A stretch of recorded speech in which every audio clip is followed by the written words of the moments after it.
Polda Metro Jaya memeriksa CEO dari brand fashion Erigo, M. Sadat terkait kasus pelanggaran karantina kesehatan Rahel V-nya. Iya benar, hari ini saudara M. Sadat diminta klarifikasi terkait agenda di Amerika Serikat bulan lalu, kata Wakil Direktur Reserse Kriminal Umum Polda Metro Jaya AKBP Jerry Siagian saat dihubungi, Selasa, tanggal 9 November tahun 2021.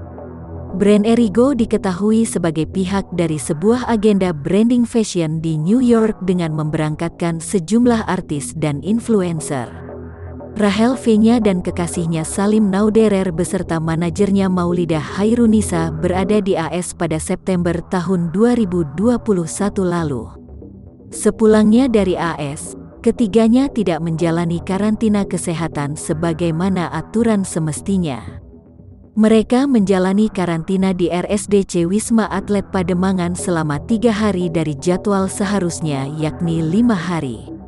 Ketiganya ditetapkan sebagai tersangka dan turut menyeret seorang petugas Bandara Soekarno-Hatta yang diduga turut membantu proses administrasi karantina. Rahel V-nya diketahui telah ditetapkan sebagai tersangka atas kasus tersebut pada Rabu, tanggal 3 November tahun 2021.